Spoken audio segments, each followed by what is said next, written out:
Oke, assalamualaikum warahmatullahi wabarakatuh. Jadi sekarang kita bakal ngejelasin tentang soal-soal dari fungsi. Nah, ini kita coba copy dulu soal pertama. Nah, untuk soal pertama ini, yang pertama seperti biasa kita harus menginput library include iStream buat program bisa menggunakan fungsi input atau output seperti cout kayak di sini. Terus using namespace ini digunakan biar nggak perlu nulis std lagi. Lalu lanjut ke baris keempat. Ini adalah fungsi jumlah 3. Nah, dibuat fungsi ini bernama jumlah 3 yang menerima angka, yaitu ada 3 angka yang bisa dimasukkan dengan tipe data integer, itu ada A, B, dan C. Lalu mengembalikan hasil penjumlahannya di sini.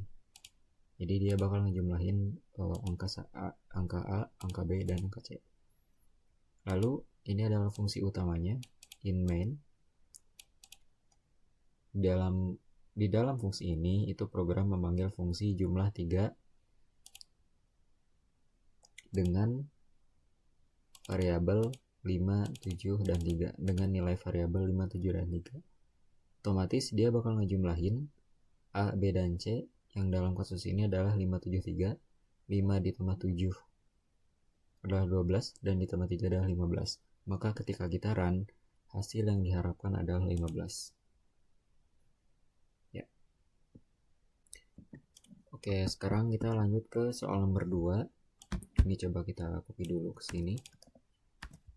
Nah, yang pertama seperti biasa di sini ada header atau library dan using namespace. Lalu di sini ada fungsi isGenap. Nah, fungsi isGenap ini itu gunanya untuk mengecek apakah angka habis dibagi 2. Jika iya, kalau angkanya itu habis dibagi 2, berarti genap dan fungsi mengembalikan true. Tapi kalau tidak, berarti ganjil dan mengembalikan false. Nah, ini adalah fungsi utamanya. Variabel x-nya itu diisi dengan angka 8. Nah, di sini program memanggil isGenap x dengan variabel x untuk mengecek apakah 8 ini genap atau ganjil.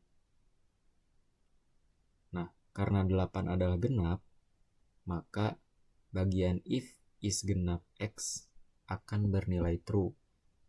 Berarti output yang diharapkan adalah program ini akan mengeluarkan 8 adalah bilangan genap. Maka ketika kita coba run, ya, outputnya adalah 8 adalah bilangan genap karena 8 itu habis dibagi 2. Oke, sekarang kita bakalan lanjut ke nomor 3. Ini coba kita copy dulu. Nah, di nomor 3 ini seperti biasa ada library dan using namespace biar kita nggak ngulang-ngulang lagi. Lalu ada fungsi faktorial. Ini menggunakan tipe data integer dan ini juga integer. Nah, fungsi faktorial ini itu menggunakan rekursi untuk menghitung faktorial. Jadi jika n adalah 0 atau 1 yang ada di sini, jika n adalah 0 atau 1, hasilnya 1 karena 0 faktorial sama dengan 1 dan 1 faktorial itu sama dengan 1 juga. Tapi jika lebih dari 1, maka faktorial n dikali faktorial n kurang 1. Itu untuk fungsi faktorialnya. Nah, ini adalah fungsi utamanya. Jadi di sini dipanggil fungsi faktorial yang di atas dengan 5 faktorial. Nah, program itu akan mengambil atau memanggil faktorial 5.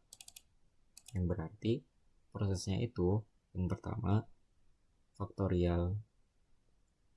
proses pertama itu 5 dikali 4, lalu 4 dikali 3, lalu 3 dikali 2, lalu 2 dikali 1. Atau bisa disingkat menjadi 5 kali 4 kali 3 kali 2 kali 1. Dan 5 faktorial hasilnya adalah 120. Maka output yang diharapkan adalah 120. Ketika kita coba run,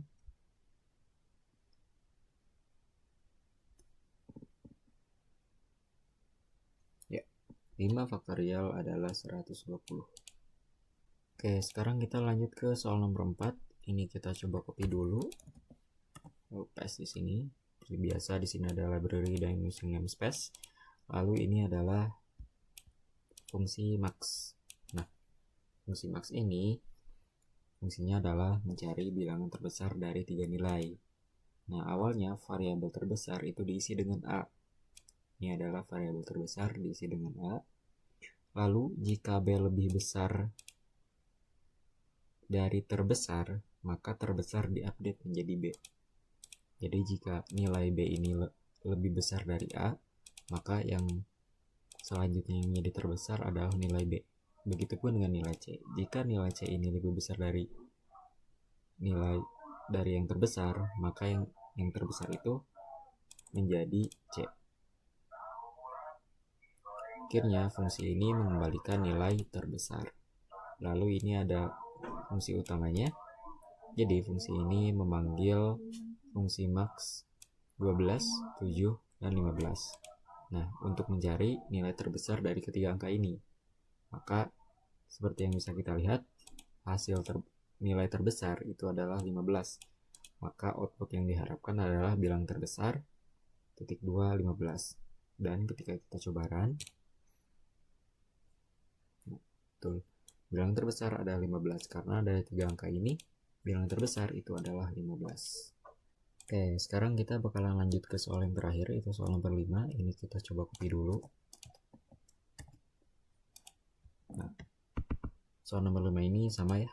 Ini ada library dan ini ada using namespace. Lalu ini adalah fungsi dari iskabisat. Nah, fungsi ini gunanya adalah untuk mengecek apakah suatu tahun adalah tahun kabisat dengan aturan tahun kabisat adalah tahun yang habis dibagi 4 dan tidak habis dibagi 100. Ini tidak habis dibagi 100 atau habis dibagi 400. Ini adalah syarat suatu tahun bisa menjadi tahun kabisat.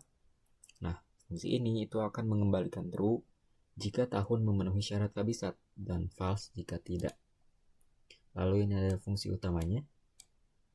Di sini dimasukkan variabel T atau tahun, yaitu tahun 2024. Lalu di sini dimasukkan fungsi atau fungsi yang di atas ini dipanggil dan dimasukkan variabel T atau tahun. Nah, variabel T itu diisi dengan 2024. Program itu memanggil iskabisat 2024. Nah, karena 2024 habis dibagi 4 dan tidak habis dibagi 100, maka hasilnya adalah true. Berarti hasil yang diharapkan adalah 2024 adalah tahun kabisat. Kita coba run. 2024 adalah tahun kabisat. Jika kita coba ganti tahunnya dengan 2025, maka 2025 itu tidak habis dibagi 4 ataupun tidak habis dibagi 100. Maka hasil yang diharapkan adalah 2025 bukan tahun kabisat. Ketika kita coba run, ya, 2025 bukan tahun kabisat. Mungkin itu yang bisa saya jelaskan terkait 5 soal dari fungsi. Terima kasih sudah menonton. Wassalamualaikum warahmatullahi wabarakatuh.